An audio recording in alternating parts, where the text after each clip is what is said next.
All right, my name is Galen Hartley, and I built this viola.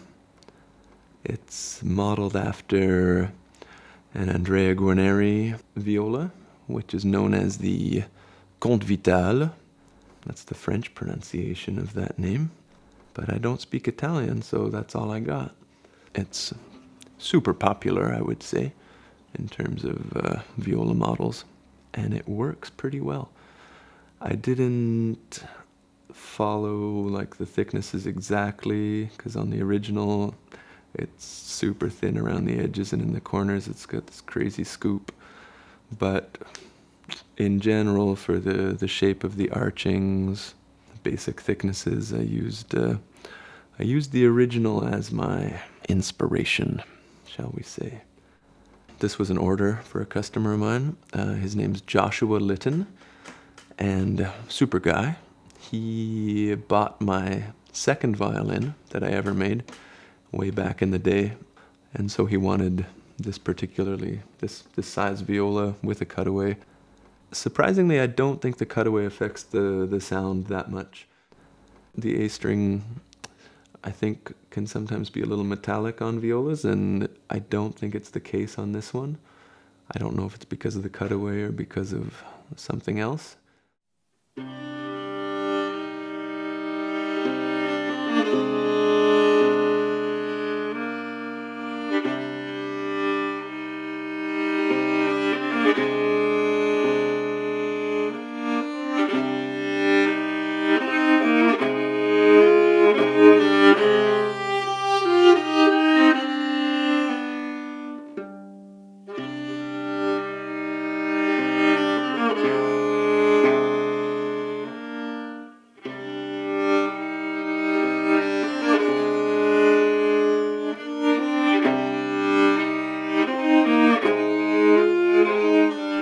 So I built this using a skeleton mold, which some of you might have seen in a different video. It looks like this. It doesn't look much like the finished product, except for this little curve. And so the way this works, you got a drawing of the outline of the instrument, and then you got this mold that sits right there. And you glue your corner blocks and your bottom blocks, and you build the ribs around it. And the advantage of that is it's a lot less work. For one thing, you don't have to be very precise about following every curve. You do have to be precise when you're bending the ribs, of course, but I don't know. I like it as a working method. I feel like it works pretty well. Right, so the big difference between this and most regular violas is, of course, the cutaway. It's got a piece missing there. That's just to facilitate moving up into the higher registers. It's I'm not a good viola player, so I can't give a good example. It's not very traditional, but there's quite a few makers who do this kind of thing, on violas especially, and so I wasn't too afraid of tackling that. There's a lot of different ways to do the cutaway, but I chose this way because it seemed graceful to my eye. I've seen some where there's sort of like one angle and then another angle, and that seemed kind of weird, and then there was some where it was sort of curved and curved again, and that also seemed kind of weird to me, although I'm sure people have their reasons for doing these things. I chose to just sort of take the curve that was on the outside and invert it so that it was on the inside, and I think it worked out.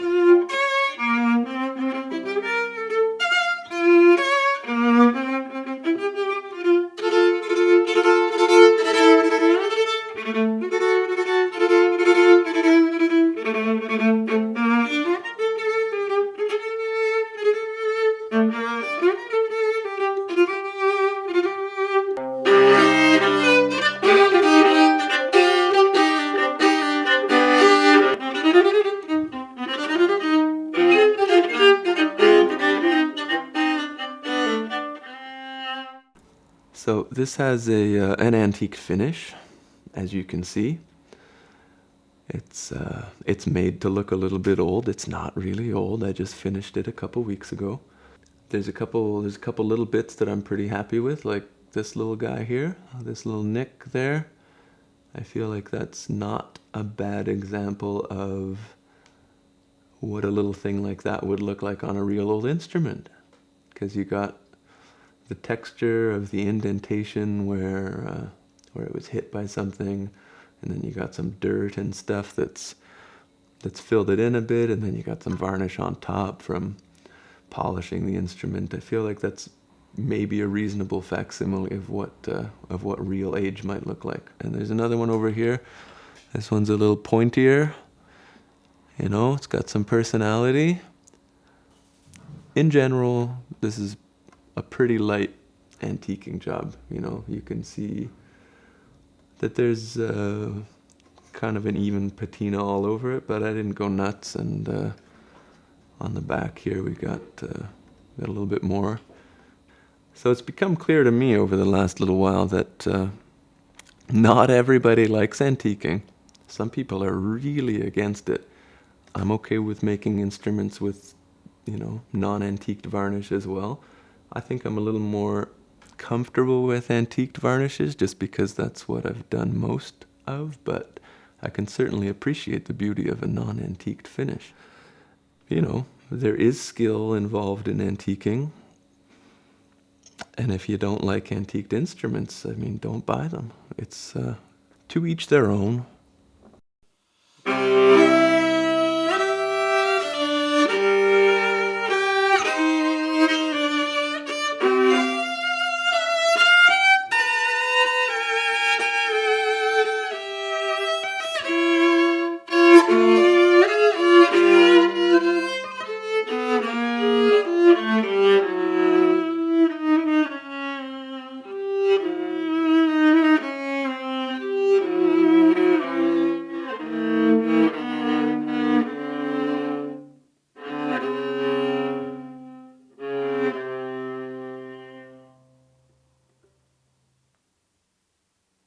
If you just put varnish on like a fresh white piece of wood, it doesn't look right. It doesn't look as nice. You don't get that same richness. So it goes in the UV box for a little while, which is pretty common treatment for instruments like this. You tan the wood a little bit before you start varnishing to get a nice, in French they say le fond de bois. And then this one I treated also with a solution of lye and iron sulfate. And then it was even treated with potassium nitrite, which is another chemical that's used to tint the wood a little bit. And then it gets the varnish put on it. And this has about, I don't know, 5 or 6 pretty thin coats of oil varnish that I made. And there's some pigments mixed into that too. Some red and green pigments that give it this brown color. Because red and green makes brown.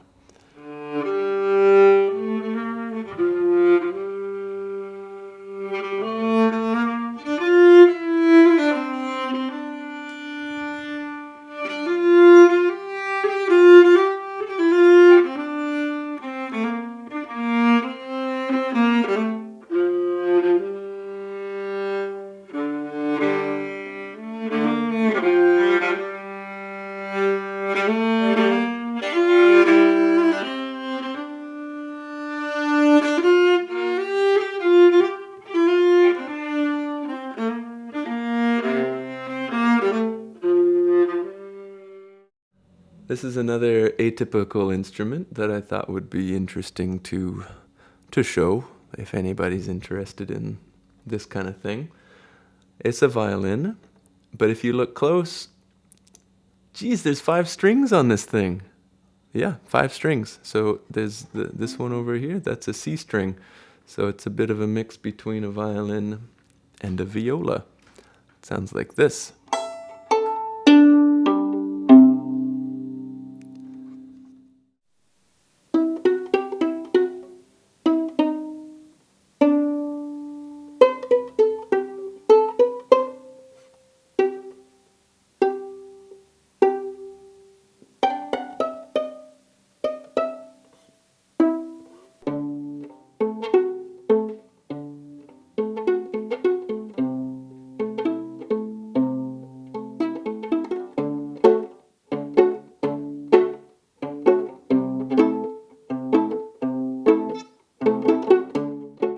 I made this in 2017. I finished it up in December, I think, for my friend and colleague Thérèse Labrousse. We play in a band together called Transat because I wanted to try and get the most out of the C string. I chose a largish violin pattern. I think I made the ribs a little bit higher, but it's basically just a big violin. I didn't overdo it because, well, Thérèse plays the violin, so I didn't want to make her uncomfortable.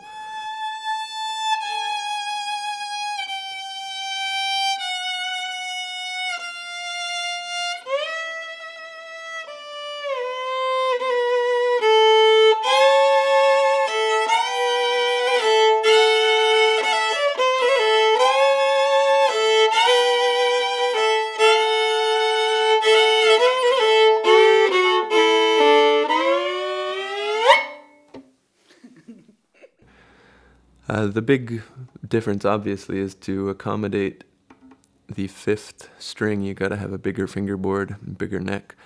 So it's quite a bit wider here. It's like, normally it's almost 24 millimeters right there.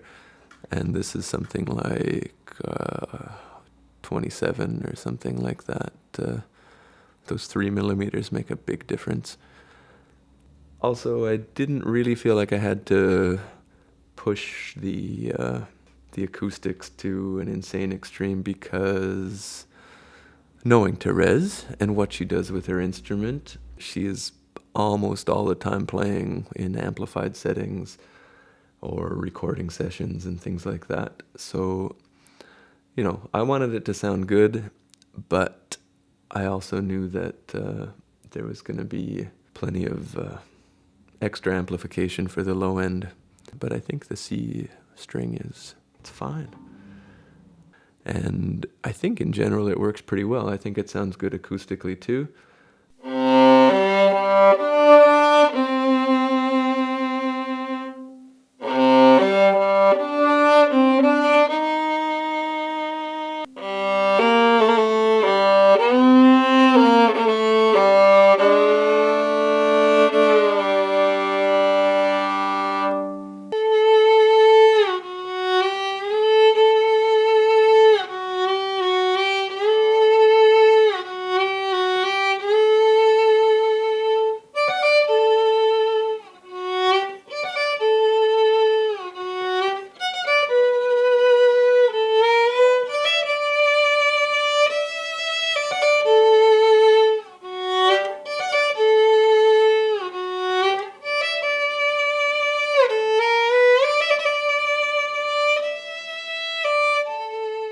What else can I say?